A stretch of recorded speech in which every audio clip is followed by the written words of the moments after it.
হে আল্লাহ, আমাকে আরেকটা সুযোগ দিন।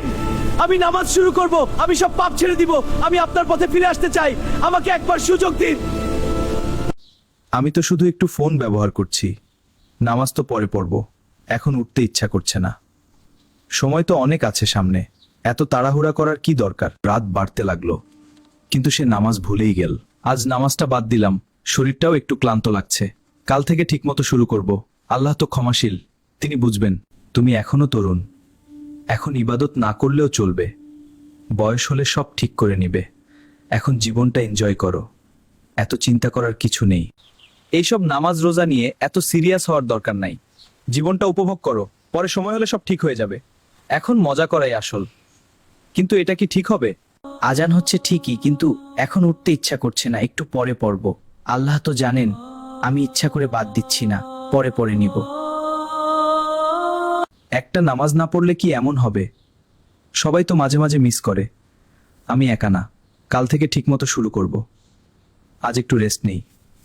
ভিতরে ভিতরে একটা অপরাধবোধ তাকে কষ্ট দিতে লাগলো। আগে আমি নিয়মিত নামাজ পড়তাম, এখন কেন জানি আর মন চায় না। আমি কি ধীরে ধীরে আল্লাহ থেকে দূরে চলে যাচ্ছি? আমি কি সত্যিই সুখে আছি? এত কিছু করার পরেও কেন শান্তি পাচ্ছি না? মনে হচ্ছে কিছু একটা হারিয়ে ফেলেছি। রাত যত গভীর হলো, তার অস্থিরতা তত বাড়তে লাগলো। আজ খুব অস্থির লাগছে, বুকটা কেমন চাপচাপ করছে। মনে হচ্ছে কিছু একটা ঠিক হচ্ছে না, হয়তো ঘুমালেই সব ঠিক হয়ে যাবে। ঘুমানোর পর সে এমন এক জায়গায় পৌঁছালো যেটা তার জীবনের মোড় ঘুরিয়ে দেবে। আমি কোথায় চলে এসেছি? চারপাশে এত অন্ধকার কেন?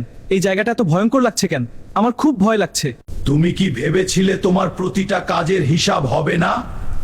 তুমি কি মনে করেছিলে নামাজ ছেড়ে দিলেও কেউ কিছু বলবে না? না, আমি তো পুরোপুরি ছেড়ে দেইনি। আমি শুধু দেরি করছিলাম। আমি ভেবেছিলাম পরে সব ঠিক করে নিব। আমি তো ইচ্ছা করে করি নাই।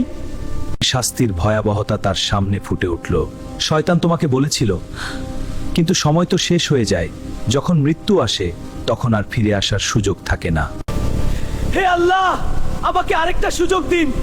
আমি নামাজ শুরু করব, আমি সব পাপ ফিরে আসতে চাই। আমাকে একবার সুযোগ দিন। আমি আমার ঘরে, কিন্তু এত বাস্তব লাগছিল, মনে হচ্ছিল সব সত্যি। আল্লাহ আমাকে হয়তো সতর্ক করলেন। এইটা কোনো সাধারণ স্বপ্ন না, এটা আল্লাহর পক্ষ থেকে একটা বার্তা। আমি যদি এখন না বদলাই, তাহলে আমার শেষটা খুব খারাপ হবে। অনেকদিন পর সে নিজে থেকেই নামাজের জন্য দাঁড়ালো। হে আল্লাহ, আমি আপনার কাছে ফিরে আসলাম। আমি অনেক গুনাহ করেছি, আমাকে মাফ করে দিন। আমাকে সঠিক পথে চলার তৌফিক দিন। আমি আর কখনো আপনার আদেশ অমান্য করব না। আমি নামাজ ছাড়ব না। আমি শয়তানের ধোকায় আর পড়ব না। আমাকে শক্তি দিন। ধীরে ধীরে সে বদলে যেতে লাগলো। শয়তান সবসময় ছোট ছোট পাপ দিয়ে শুরু করায়, তারপর ধীরে ধীরে মানুষকে পুরো পথভ্রষ্ট করে দেয়। তাই এখন থেকেই সাবধান থাকতে হবে বলে। শেষটা এখানেই না, এটা ছিল নতুন জীবনের শুরু। যদি সত্যিই বাঁচতে চান, তাহলে আজ থেকেই আল্লাহর পথে ফিরে আসুন। নামাজ, কোরআন আর তওবাই আমাদের একমাত্র মুক্তির পথ।